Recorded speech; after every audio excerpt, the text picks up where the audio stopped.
Archimex login confirmed. Welcome to the Lodge.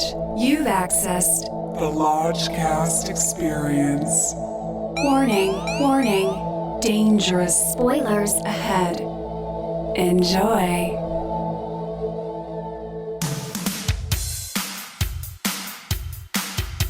The Lodgecast is a little podcast where we watch weird movies, so you don't have to. The Lodgecast, baby. Lodgecast, gonna smoke grass. Lodgecast, listen movie pass. Lodgecast. We're gonna watch some crap. Lodgecast. And then the Lodge Master chats. With Lucas and Bishki. Episode 110. Dear Evan Hansen.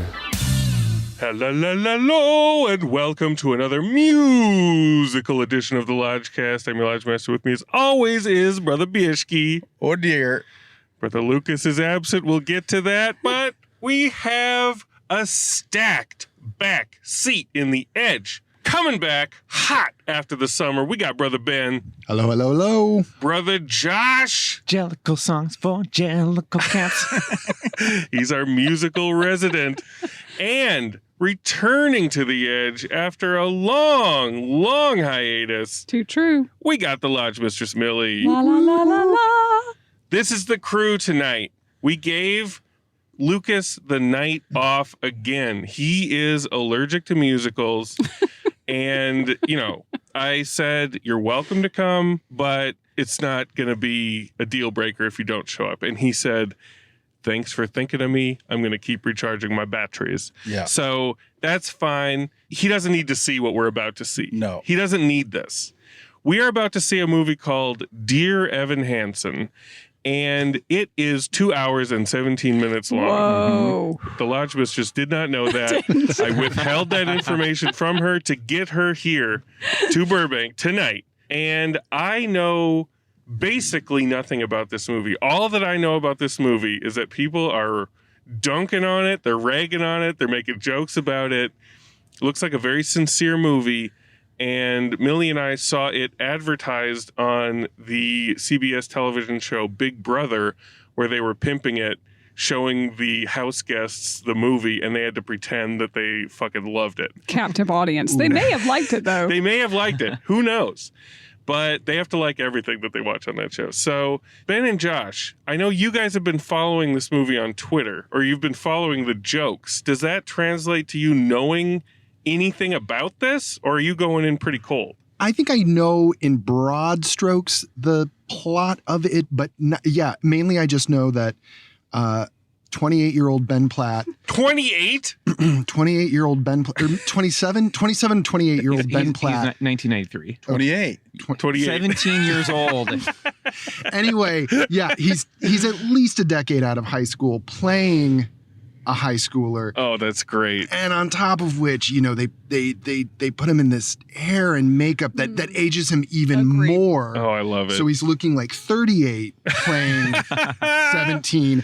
And apparently, they've cast actual high schoolers around him, which just makes it even more of an uncanny valley. That's like if you made one digital enhanced cat in Cats and then filled the cast with actual cats all around that person. Right. That sounds wonderful to me. And it's a musical, right? Yeah, yes. It's a musical. Yes. Tony-winning musical about a teenager with social anxiety. That's a winning premise for me. Oh my God! Yeah. And apparently, I was at the Tonys. It actually did pretty well when it came out. Like 5-6 years ago or something like that. And he was the star in the Tony on the stage version too, right? Ben Platt has been playing this for a very long time. And he was too old then. Well, he was too old then, but at that point, you're like stage? 21 years old or something like that, 21, 22, and you're on stage. Yeah, you're seeing it from a distance. And you're seeing it from a distance. Yeah. And now 28. Oh, we're getting in real close. Digi close-up. Oh. Yeah. That's great. And Bishki, I'm glad that you caught the fever. I've been beating the Evan Hansen drum for a while now. And then you kind of sent me a side text and you're like, but seriously, we need to make sure that we cover this. Yeah, I'm like, yeah. no shit, dude. No shit. Yeah, I saw the Rotten Tomatoes, which I will not. I don't know. I'm not revealing anything. Stop. None Not of that revealing yet. Anything about that. But I was like, let's do this. I barely even know who's in it. I know either Julianne Moore or Amy Adams is in it. I think both are. Or Are they maybe- both? Yeah, Are they both in it? Yeah. I'm like, Yeah. one of the redhead superstars is We're in having this. a woman in the window. Woman in the window? Yeah, Is that what it's lady- called? Woman in the yeah, window woman in the window. reunion. Yeah, I feel Yay. like there's a 75% chance that Amy Adams is going to have a drinking problem. I feel like Yes. just based on previous Oh my roles, she God. might be like, doing those little mini shots, Oh, like God, I after hope dropping so. off kid at school or something. I don't know. I hope she's roughing it. Speaking I of, hope so. we have got to hit MacGuffins before this shit. motherfucker. Yeah, we do. We got to do shots on shots on shots at McGuff's. Do you think they're going to have a Dear Evan Hansen? Oh, is it going to be like blue curacao drink or something, like just like bright blue to match the color scheme of the Could be. This is the big movie of the week. It's in the Dolby Theater. Yes. So, yeah. That's the key. We're going to hear this in the richest, loudest, most bombastic sound quality that anyone ever has, and I can't wait for it. Oh, wait, I just came up with the name of the cocktail. Dear Evan Hennessy. There it is. Dear nice. Evan Hennessy. I'll drink that if they have it. I will drink to that, and I will drink all of that. Now, Lodge Mistress, Yeah. do you know anything about this? Not just what we saw on Big Brother, just that he did look 38. I was very impressed with his age. Very, very outraged, but I'm excited. We're going to have some stuff to talk about, so we better get in there. Let's climb them steps and plug ourselves in to Dear Evan Hansen. Love and light, y'all. Love and light. Woo woo. We start with stars in our eyes. We start believing that we belong. But every sun doesn't rise. And no one tells you where you went wrong. Step out of the sun if you keep getting burned. Step out of the sun because you learned. Because you've learned. On the outside, always looking in. Will I ever be more than I've always been? Cause I'm tapping on the glass. Waving through a window.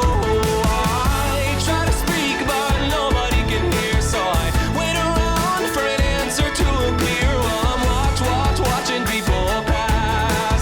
Waving through a window. Can anybody see? Is anybody waving? When you're falling in a forest and there's nobody around, do you ever really crash or even make a sound? When you're falling in a forest and there's nobody around, do you ever really crash or even make a sound? When you're falling in a forest and there's nobody around, do you ever really crash or even make a sound? When you're falling in a forest and there's nobody around, do you ever really crash or even make a sound? Did I even make a sound? Did I even make a sound? It's like I never made a sound. Will I ever make a sound? Holy shit, we're finally back inside the edge. Oh my God, you guys. Thank Christ we parked close to the theater because I was about to bust. We're keeping it muted. I can't hold this back. Give me 30 seconds. Okay, before we get into it. What's that shot? From Rotten Tomatoes, the breathtaking, generation-defining Broadway phenomenon becomes a soaring What generation? cinematic event as Tony, Grammy, and Emmy Award winner Ben Platt reprises his role as an anxious, isolated high schooler aching for understanding and belonging amid the chaos and cruelty of the social media age, period. That's it. That doesn't even begin. Oh my Wow. God. There's aching, all right. I'll give it that. There's lots of sins, Yeah, what? social media sins. Okay, that was a whole lot of movie. Mm-hmm. Like, I'll just tell you, I thought it was wrapping up. And I was like, I'm not going to look at my phone. I'm not going to look at the time because I like to be surprised. But I had to look. And we were not even halfway done yet. And I thought it was wrapping up. I'm like, holy shit. It would have been like the act one ending Yes. number. That's what you thought was the end. I thought that was it. Yeah. It was not it. First things first, I thought, what better way to tackle such a legendary motion picture than with the Bavarian Legend itself. I got a Bavarian Legend. They always have to check in the back to see if they have this gigantic pretzel in stock. And lo and behold, they did. They cooked it up, and it was brilliant. It was beautiful. Everybody else was in McGuffs getting liquored up. Yeah. But you had 2 hours and 17 minutes. Did you finish the Bavarian Legend? I felt it. Yeah. Nice. I conquered it. Nice. Well done. Went down smooth. And it gave me a proper base to really reflect on what the fuck we were witnessing tonight. Second thing, the trailers were a mishmash. Oh my God. All over the place. Because what do you pair with Dear Evan Hansen? I don't know. You can't. There's nothing you can pair with it. And that's the beautiful thing when you see a random ass gumbo of trailers like that, you know they don't know how to market this movie. Mm-mm. And they don't know who to market it to. Because we got West Side Story, we got some sort of Denzel Washington directed faith-based film, we got like a football movie. Like, what was all that? We got a bunch of CG animated movies. Yeah.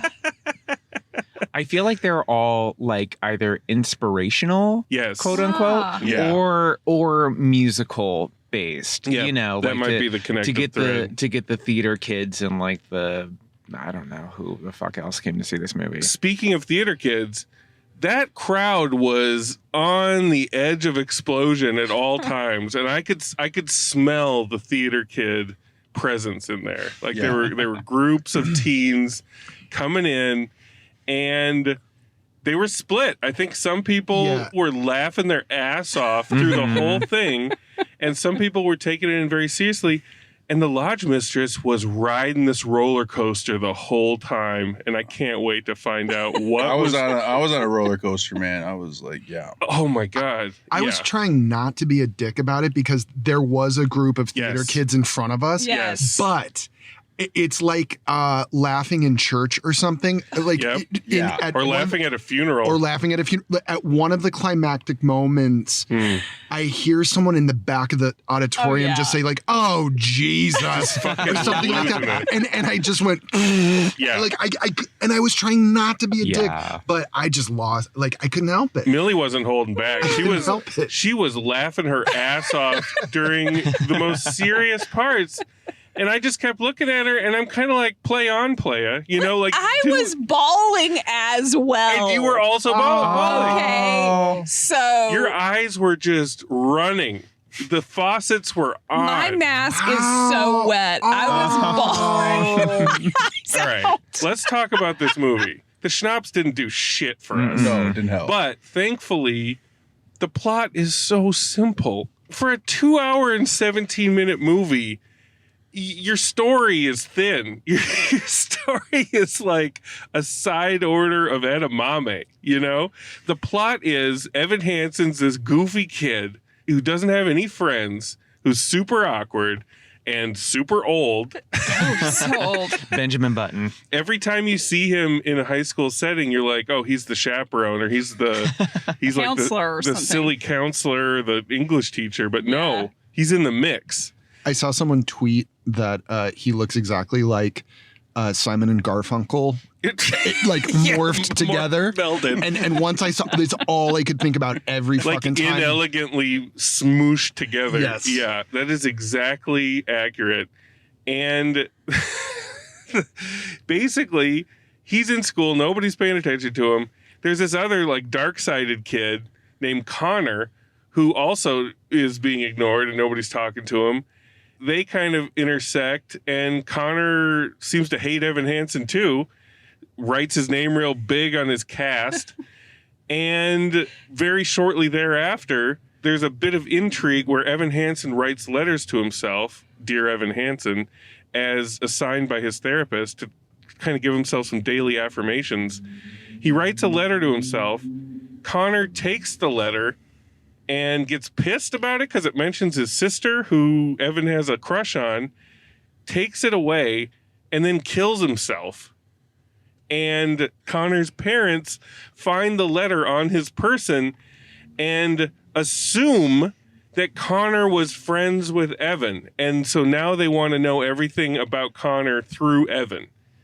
That's pretty much it. Well, I mean, there's a lot that happens after. Well, there's a lot but that's what everybody's talking about throughout the whole movie. Yeah. Is, what did you know about Connor? Oh, nobody really knew him, and Evan basically has to lie. He didn't know Connor.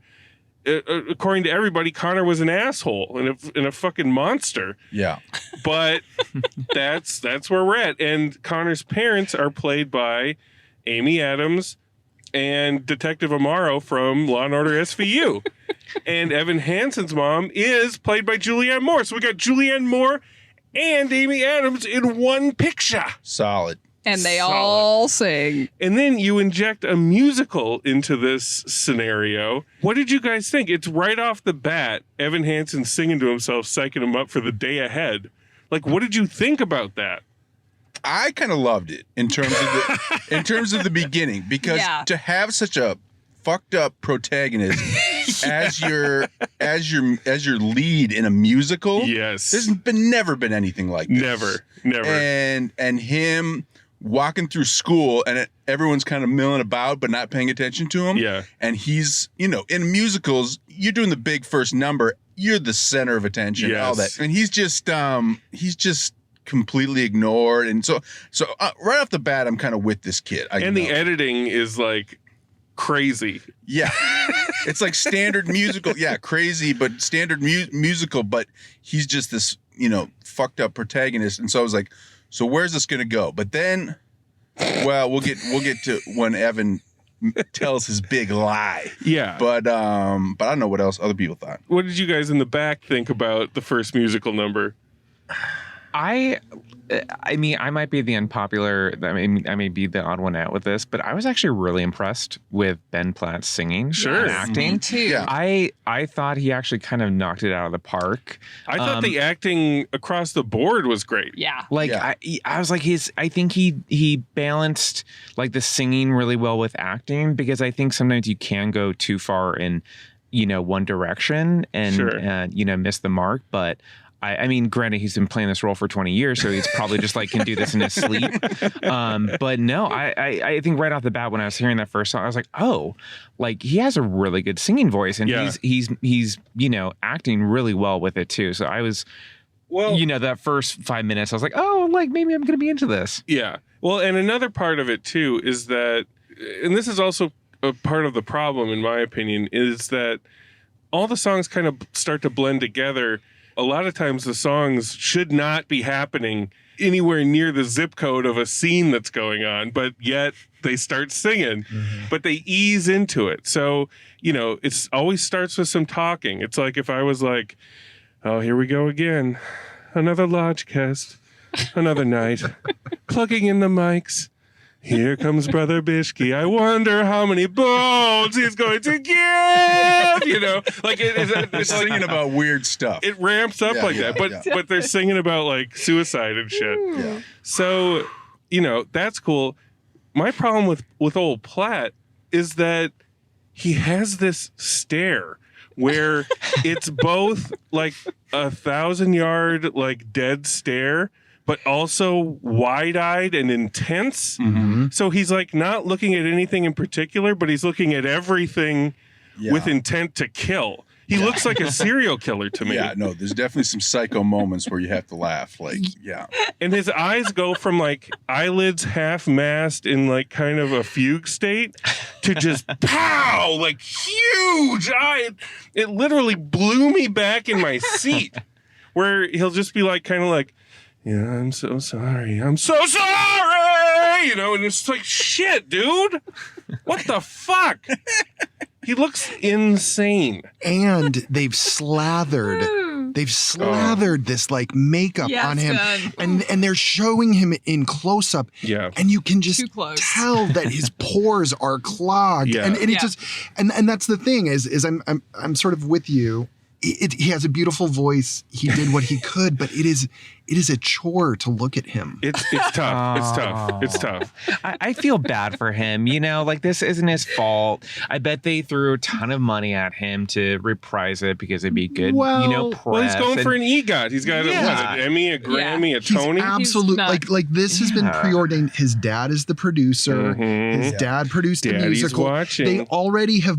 I mean, this is what's hilarious is they really did think this was his EGOT. Yeah. And they've booked the Hollywood Bowl for April for a Ben Platt solo show. Oh, wow. Like Are we going? Yeah, let's do a special launch we cast. might have to go. I bet it'd be good. But that like the whole thing was like, okay, Oscar. Yes. He's got his Oscar, and now he's headlining the Hollywood Bowl. Oh, man. Yeah, that's what it is. I got to weigh in and say, I was also like, okay, this is why they cast him, because in the very beginning, you're like, damn, he can sing and he is a good actor. Yeah. And I will say, I don't think it's easy personally, just speaking from an acting point of view, to do the same role for 20 years and make it seem still good, because that's hard. I think it's hard to reprise something and still make it feel real and fresh. Like that impresses me. Well, and when like, you're with his changing acting. mediums, I mean, sure, and when you're changing your mediums and everything. But like he does also just look like he's about to be a Saturday Night Live skit. Yeah, that's what it looks like. Most of the time, like he's either really acting really well, or even when he is kind of acting well, he seems like he's in a comedy. Yes, every shot of him. If you put like a funny clarinet soundtrack behind it, it's hilarious. Well, and I kept thinking too, like certain of his line deliveries, I'm like, this is literally a Kristen Wiig character. Yeah, yes. Like some of his like more awkward, like whatever, it's like I'm watching a Kristen Wiig character right now. Our listeners may not know this, but Brother Bishke, we also call him GIF Master Bishke because he is very, very astute at selecting and slicing out GIFs from some of these funny movies that we watch. This movie is packed to the gills, Bishke, with reaction shots. Once we get our hands on the digital copy, I'm gonna make a few Evan Hansen gifs. And I always say when the deep fake technology becomes readily available where we can plug our friends into any movie we want, it's always been the genie from Will Smith's genie from Aladdin, the Aladdin remake that I'm going to put you into. But now Evan Hansen might be edging it out. I got to put you straight in the middle of this movie. I'd like to be Evan. But yeah, my problems are not with Platt. What are your problems, Bishke? My problems are more with Evan Hansen. You and I were sitting as far away from each other as we could be, and I was like, I have no clue what world he's in right now. The character Evan Hansen goes to the family of Connor who has committed suicide. Yeah. And just lies his ass off. Yeah, he does. And this is our main guy. This is the guy we have to be rooting for the entire movie. And he's lying through song. But he is coerced. He was kind of coerced. Sort of, but this is like, because I know he's like depressed and anxious, but this is like sociopath. Like sociopathy. Sociopathy. Like, and because he takes it so far. And he takes it far. But it does carry dramatic weight, but it also makes you just like, this fucking guy, like, you terrible person. Pretty much everything revolves around Evan Hansen lying about walking through this orchard with Connor. Yeah. Always the orchard. Always the orchard. But he's also singing to his sister about all these things his sister was saying about, that Connor was saying about his sister when it was all about what he thought about her. Yeah. Which is such a deeply creepy number. Very deeply creepy. And while he's singing to her about how much her quote unquote brother liked her makeup and her brother liked the way she danced, and they cut to Evan Hansen flashbacks at like the school dance, sitting on the bleachers like a creepy fucking chaperone, watching her dance, creeping around the hallways, watching her indigo makeup go by. And if you're not fully locked into the tale, you're just like, who's that old guy macking on that little girl? Yeah. It's not where your head should be. And also, his sister's like, my brother didn't say that shit. And right. So that doesn't ring true. There's a number of different things that didn't ring true. Yeah. His sister never stopped saying what a monster he was. Yeah. And we never got to know Connor at all outside of him just being a dick. And a drug addict, yeah. And then everybody says he was a dick. So he's a dick. And we're all lamenting this dick. Yeah. Like what? And the whole house is built on that. Mm-hmm. That's the whole of the movie. Like there's nothing else going on. Well, and then it's Evan Hansen then like gaslighting everyone so he can get into the sister's pants. Yeah. I mean, that's what I don't know. I just kept thinking like, Jesus Christ, he's just like lying on top of lying on top of lying. Yeah. So he can get with the sister. Yeah. It was and it works. Deeply weird. So the sister's played by Kaitlyn Dever from Booksmart, and she has to sing along with this shit too, as he is just like creeping into her life, insinuating himself into their family. It reminded me of a Lifetime movie, like a Lifetime thriller, but without the sex. Yeah. When like a nanny like is like trying to get with the husband, but she like poses as the nanny first and like gets into the family. It's one of those. It's like a thriller almost, yeah. And Evan Hansen has the same fucking look in his eye as Rebecca De Mornay in Hand That Rocks the Cradle, you know, like he's there. Like you change the score and this movie becomes a thriller. Yeah. And the scene where Julianne Moore and Amy Adams finally meet and shit goes down, they have kind of a face-off. That's pure Lifetime. Pure Lifetime. And I just wish, I don't know, I just wish this could be a musical thriller, you know? Like that would have locked me in, at least for the second hour. I didn't have such a creep vibe from Evan as you guys did. Now, I'm not you saying, swooned over him? No, hell no. Okay. Like Kaitlyn did? Yeah. You were right there with her, wanting to kiss him? No, I did not know why she thought he was like, why she was attracted to him. But what I did think was good and what I got sold on pretty immediately was that he was so lonely and he wished someone was there to like, you know, help him up. And like that was his sort of fantasy. And that's why he sort of slowly, he was trying to be a people pleaser. He was trying to please the mother. He was trying to help her out because he saw how much pain she was in. And then he got wrapped up in the story. And then he got wrapped up in his own fantasy of wanting a connection with someone. Yeah. And I really felt that. And that was like when I was like bawling my eyes out. Yeah. Because I bought all that. So I didn't think he was such a liar. I thought he sort of got swept up in the need to connect. Okay. And he was also trying to be a people pleaser at the same time. There's a part where he goes viral based on a song that he sings. Yeah, we need to talk about the social media age aspect of this film. There was a point, Millie, where you leaned over and you're like, because Evan Hansen has a Radiohead poster and a Ben Folds 5 poster. And you were like, is this a period piece? And then he whips out like a new iPhone. And I'm like, no, it's not. But yeah, there's a lot of social media. There's a lot of Instagram. Evan Hansen goes viral.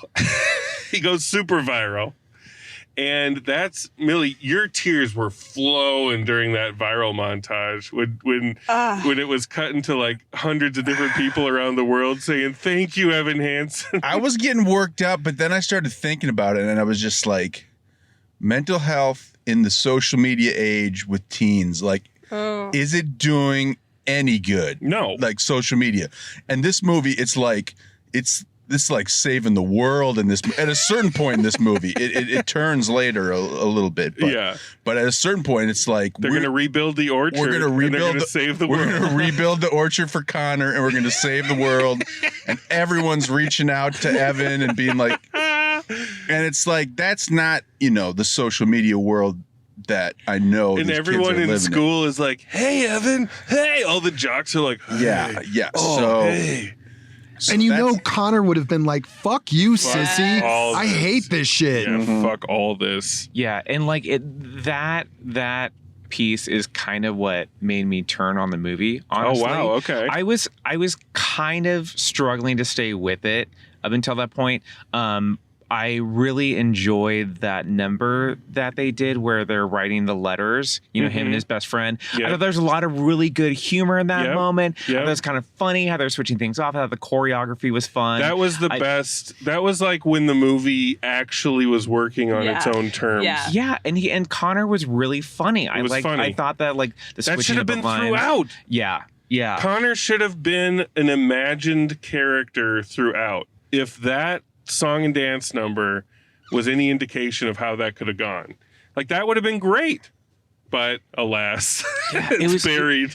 And I was like up and down, and then I was watching that montage, and I was like, "This just looks like a Facebook commercial." It does. Like it's really like I understand the message. I think it's important. You but got to save the orchard. Yeah, but I think like at the end of the day, and I mean we can get more into this later, but I was just thinking like, this is what the movie's based on. Like this is that fundamental message at the heart of it, right? And then that's it. Yeah. It's like be nice to people. Yep. But I'm like, but there's no, we don't really get a whole lot of complexity or nuance or anything, yeah. It's very basic. It's just, it's so shallow. And I'm like, I don't know. Maybe that's just the problem of it being like a, blockbuster Broadway hit as opposed to something like smaller. But and the main moral isn't even really don't lie, because it's like some good shit happened. The last shot of the movies of the orchard. And Kaitlyn goes back and sees him again. So that shows that like he'll be able to worm his way back into her heart with one well-placed song. Yeah. That's what I think I would have softened a little bit on it if it actually grappled with, but I don't know that the creators really even fully understand how sort of fucked up stuff is. Why don't we grapple with Amy Adams' performance? What was the direction there? Like she is spaced out for like, I don't think she knows what she's supposed to be doing at any given time. And it is pretty fascinating. Like she is obsessed with the orchard. She's obsessed with learning about every little thing that Connor might have done, but it's in this weird saucer-eyed crazy way. And I couldn't take my eyes off her, but I don't know if it was good. I enjoyed it. I do think it was good, and I did enjoy it. And I thought it was this really interesting take on grief, which we don't get to see that often. Normally, grief is so grief horn boring, and everyone's That's in true. the fucking Millie and I and all the shows we watch, it always lapses into grief, and we have a grief horn where we go, grief horn. It's like just they're doing nothing. They're so sad. They're sitting in the room. They're just kind of chilling, doing nothing on the bed. But like, Amy at least was like trying to see the good in her son. She was upbeat about it. She was kind of in denial. She was in a manic denial that was like manic happy denial. But I appreciated that take on grief. I'll take that over downbeat, sad, So will I. sad grief any day. Yeah. And Amaro from SVU was holding his own. There was a part where he broke down and cried. That's where I almost shed a tear, but that was mainly SVU memories. I do want to sing the praises of Julianne Moore. Yes. She was so good. Julianne. She, like, never a false moment in her performance. Great she even has a song she sings, like...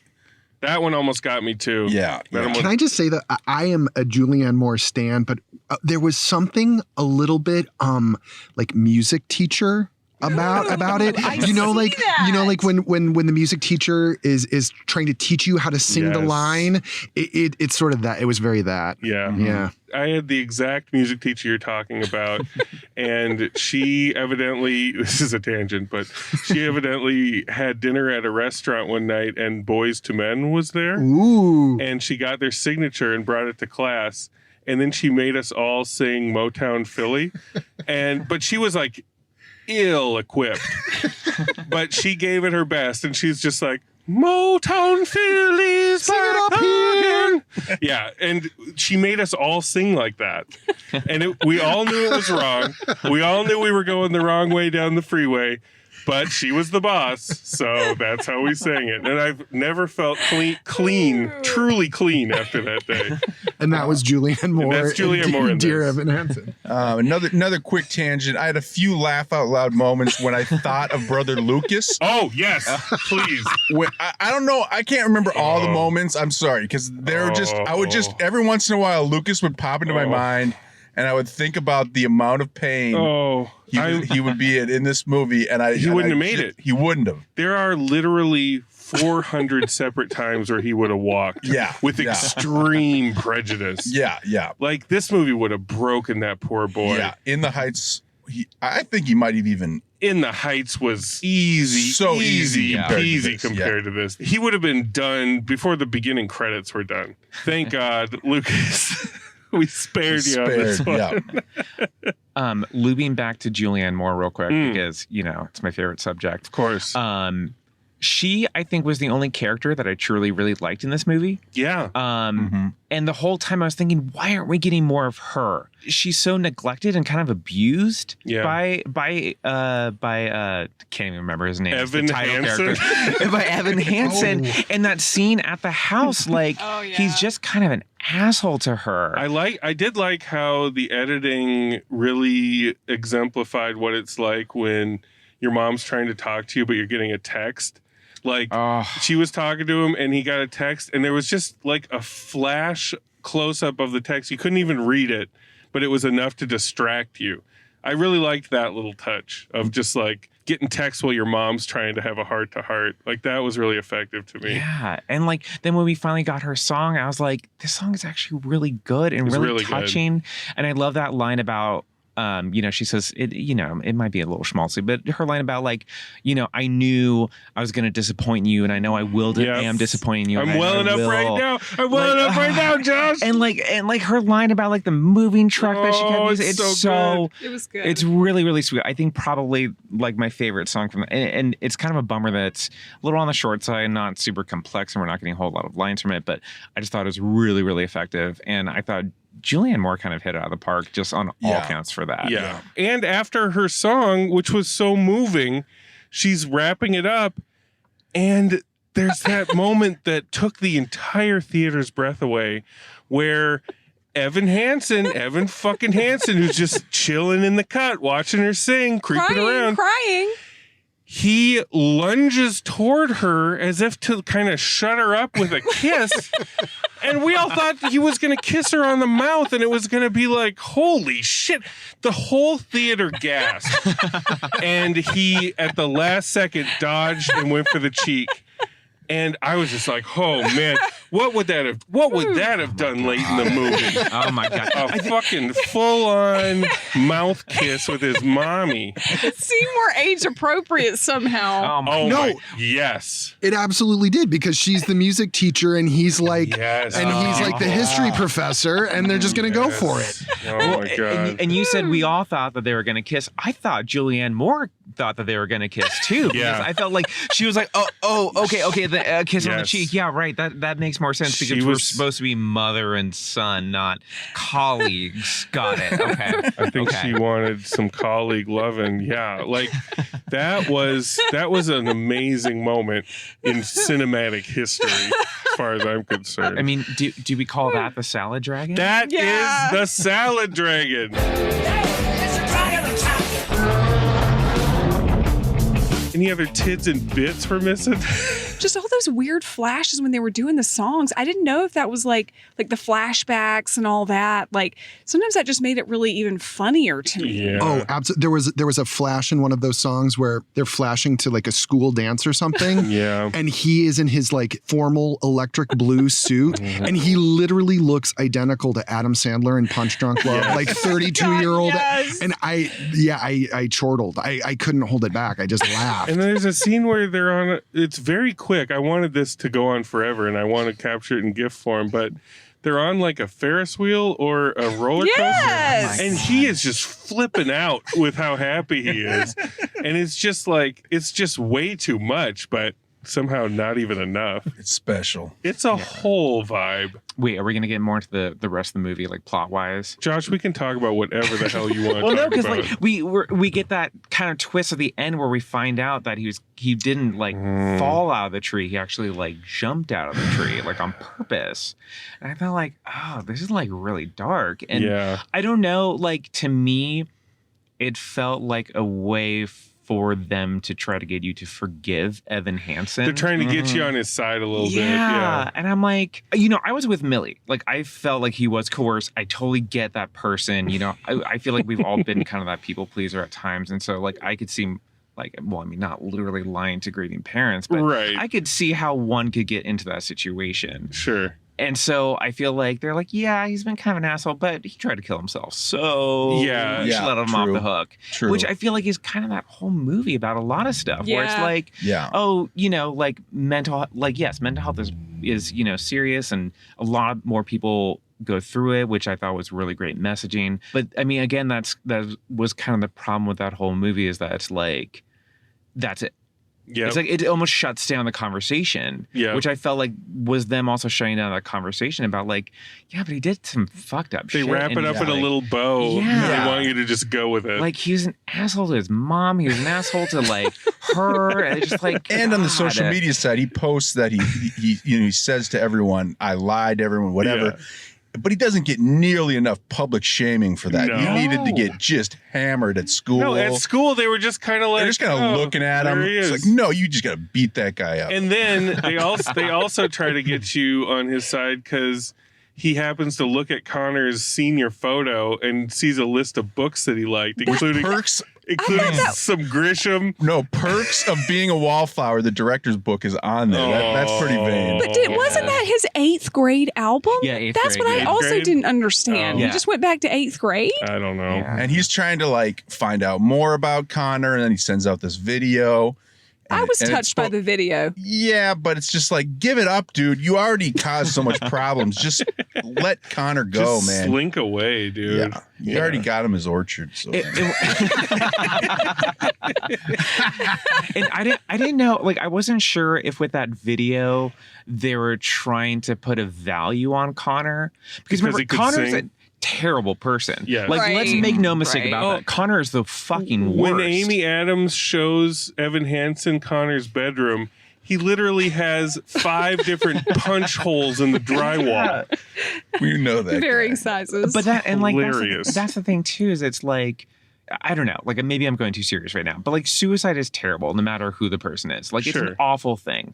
And so I feel like, yeah, Connor's a terrible person and it was a tragedy that he died by suicide. Like, that we don't have to be like, oh, but he's this amazing artist and he has this really great like song. Like, oh, look at this like tragic soul. It's like, he can just be a dude that killed himself. Yeah. It's all of the stuff in the back 30 felt like, fumbling at my heartstrings and missing. Yes, I just agree like with plucking at him and poking at him, just seeing if anything works.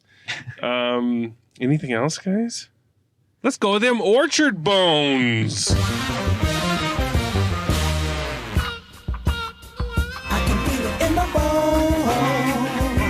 Who do we even begin with here? Brother Ben, what's going on? Set the table. Well, what I will say is I didn't hate it as much as I thought I was going to hate it. I think I was pleasantly surprised by performances all around. Yep. Pretty solid. Are we all in agreement on the acting? Yeah. That's incredible. That must mean it's good. well, but but that was the thing is it's so long. Yeah. It's so bloated. Yeah. But I will also say, the songs I didn't hate as much as I like. They're not terrible, but they're also not great. Right. They're fine. Everyone has a really nice voice. So yeah, I wasn't in complete hell for large stretches. No. But God damn it, it is a weird movie to watch. It's really weird. It is really fucking long. Yeah. And at the core, at the core, the story is really creepy and weird. It's creepy. And I just couldn't vibe with it. And so what I thought going in, I thought this was going to be a woof. So wow. I'm going to give it a generous 1.5 orchard bones. 1.5 orchard bones from Brother Ben. That's sweet. All right. If Lucas was here, he would have woofed it so fucking He would have hard. woofed it so like hard. 5 minutes in. 5 minutes in. With no remorse whatsoever. All right. So 1.5 is pretty good, Brother Bishke. All right. You ain't never seen a musical like this before. Such a fucked up protagonist, which I just love. Even though the guy, sociopath, anxious, depressed, whatever. You've never seen a hero like this in a musical before. And I thought Platt did a great job. And we, like we said, performances across the board. Great job. Tackling issues that I like to see. Mental health, suicide, getting into things. No musicals touched any of these things ever before. So I think for the teen audience, I think this is gonna pull some heartstrings for some of these struggling teens. And just story wise, bizarre, twists and turns, but that kind of tickled me, so I laughed a lot. Sure. Yep. We're finding ourselves in that strange valley. Julianne Moore's outstanding. Yes. This ain't gonna win any awards. It's gonna win like a Blockbuster Entertainment Award. At the end of all these bones, I will reveal the Rotten Tomatoes. Okay, good. But I want to know. But for me, look, I'm glad I saw it. It actually had a lot of dramatic weight to it. I did want to say that too. Like I didn't feel the length as much as some other people did here. No. I think you're dealing with heavy issues. It kept me with it. I'm going to give it 2 1/2 bones. Oh, 2.5 from Brother Bishke. Wowza. Brother Josh. What are you going to do? So, like Brother Ben, I went in expecting to hate this. Yeah. You know, I was looking at all the memes they were making out of this movie. You know, I saw people comparing him to Tom Ripley and saying like he's an insane person who's like manipulating people through lies and et cetera, et cetera, et cetera. It's all true. And so I started to be pleasantly surprised in like the first like 30 minutes or so where I was like, oh, but then like just that middle part just made me turn so hard on this movie. And after that, I was like, oh, all these songs are now like tainted. Like they just feel like nails on a chalkboard because I'm like, this is just like super generic, motivational, inspirational pop songs. Oh, wow. Like Okay. at the end of the day, it's just shallow. There's no depth to it. There's no complexity. There's no nuance. It's like an inspirational Instagram post. Yeah. Or it's like this crew would come to your school for like a special afternoon where they're going to do a song and dance show about being responsible on the internet. Exactly. And then they just leave it at that. And without any of that, like you're not really left with a super interesting musical at all. You know, it's like there's not really a whole lot there. You know, I love Julianne Moore. I regrettably love Ben Platt. I did not love the insane neck veins when he was belting out towards the end. I was like, this is insane. Like this is next level. That's when he's about to kill. Which, by the way, did Ben Platt need to like put on 10 pounds or something just to make him like look younger? No, he lost weight. He lost weight. Yeah. That's his whole thing is he lost like 30 pounds to do this. But he shouldn't have done that. But his head is still kind of big. But his head is enormous. Yeah. Yeah. I don't think he should have done. I think he should have kept that like, you know, I think that would have helped him look, you know, had like a little bit like that teenage, you know, like and kind supposedly of roundness. and by the way, I forgot to mention this. Supposedly he like would shave 2 to 3 times a day. Oh Jesus. But you can see that 5 o'clock shadow like fighting through the makeup. Well, yeah, and they have that like funeral home makeup on him. Poor guy. Sorry, back to your bone count. Yeah, Josh, what are you gonna do? Yeah, so like at the end of the day, like I have super mixed feelings about it. So I don't know. God damn it. I'm gonna give it 2 bones. 2? Yes. Whoa! Yeah. I thought you were gonna limbo under that 1.5. No, like I mean, like I said, like I don't know, like I have to give it to the performers. Sure. You know, I wasn't in hell at least for, you know, good 30, 45 minutes of it. Like I was within the heights.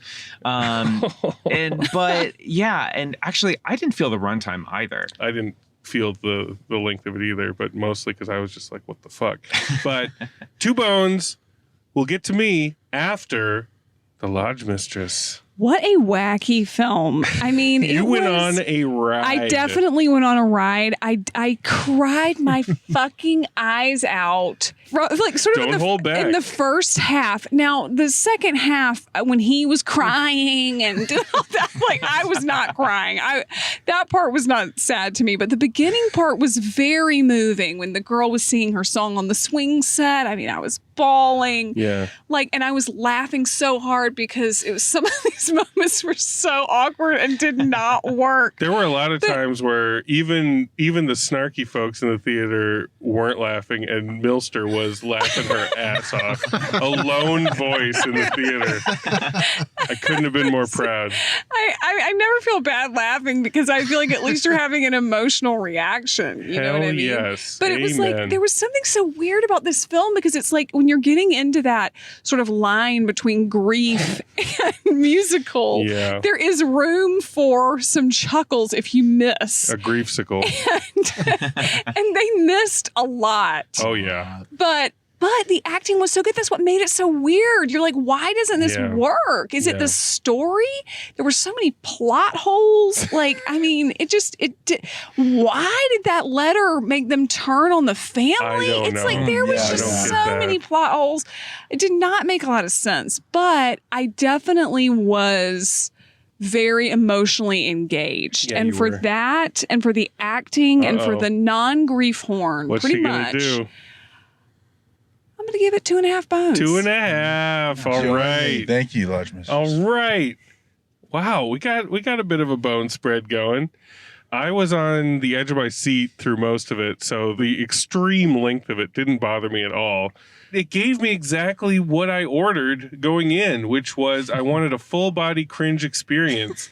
And what made it so delicious is that the actual plot and the actual intention of the movie is to make you feel uncomfortable with all of these lies going on. So the film wants you to cringe based on the lies, but I'm also cringing based on all of the miscalculations and the weird tonal shit that's going on. So it's like my very bones are cringing in on themselves. And it's so tasty and delicious to watch something like this put on with such gusto. So I can't deny that shit. And it's true. It's a different animal than cats. Completely different ball game. The world building of Cats pushed it to 3 for me. It took me to a different realm. This realm was somewhat of an earthly realm, an orchard realm. So I can't go to 3. I can't even really go to 2.5, but I will go to 2. 2 feels right to me, but it's a robust, meaty 2. Yeah. This one's going to stick with me for sure. It's 2 with a vengeance. Can you imagine seeing this on Broadway? Can you imagine being like front row and like Ben Platt is standing You could in feel front of you? you could feel his spit. The cringe, you would be leaving your body. You would be leaving your body. How the hell did they stage this thing anyway? Well, I saw people, I think the general praise for the Broadway production was that the staging was really innovative and really interesting. Yeah. Like, I think it was pretty, from the stills that I've seen, it was pretty stripped down. Right. But they just got really creative with like moving walls and lights and stuff. That was probably where it should have stayed, but they went for it, and I'm happy that we saw it. And I'm happy that we saw it together. It had a big split on Rotten Tomatoes, which I always love. You always know you're in for something special. Any guesses on the critics? Critics got to be low. Critics got to be the low end. Oh, but hold on. But the people are snarky, and if people smell a howler without even seeing it, they'll go after it. So I don't know. What do you guys think? I don't know Rotten Tomatoes. I know Metacritic. Critics are low. Okay. Critics, I got to say 36%. Audiences, 74. Very close on the critics, 33%. Wow. I think Metacritic is 36. Oh. Audiences, loving it, 89%. Oh, yeah. Yeah. Way to go, people. Wow. People are getting moved in some way or another. That's the Theater Geek Army mobilizing. That is the Theater Geek Army for sure. Oh, man. Yeah, so you might have to contend with this film. Any listener that watches this movie, I want you to just weigh in with your bone counts. Go to our Instagram and just drop them bones. Let us know what you think. Or call our hotline. Yeah, I really want to know what this is doing to the world. I'm going to post a confessional video later about how I lied about my bone count. I'm going to be crying through admitting that I really think it's a 4-bone movie. Oh, man. Then we'll publicly shame you. I love it. Well, Ben and Josh, thank you for joining us on this epic journey. Yes, thank you. Always a pleasure. A pleasure as always. Lodge Mistress, you have been through the ringer. Oh, yeah. You deserve a rest after that one. I'm very glad you experienced it, holding my hand through the whole thing. Brother Bishke, we knew we needed to tackle this. Yeah, we were not disappointed. And Brother Lucas, wherever you dwell tonight, we're just so glad you're safe and Yeah. you weren't exposed to this because it would have killed you. But we got to cover every musical that pumps through the theaters because it's such a special art form. Yeah, and people are doing such strange things with it. We're going to be second row center for West Side Story for sure. Yeah. And oh man. Love and light, y'all.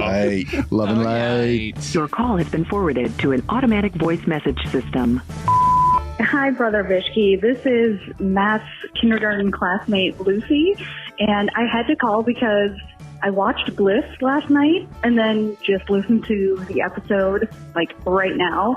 And I had to call in and tell you that Lucas is 100% wrong. This movie is easily 3 fucking super meaty bones. I loved it. I adored Owen and Selma. I was in a really confused but fun way from the very beginning. It was an absolutely fantastic wild ride, and I loved it.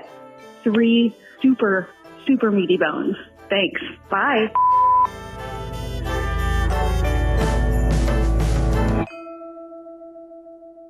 And they all sing.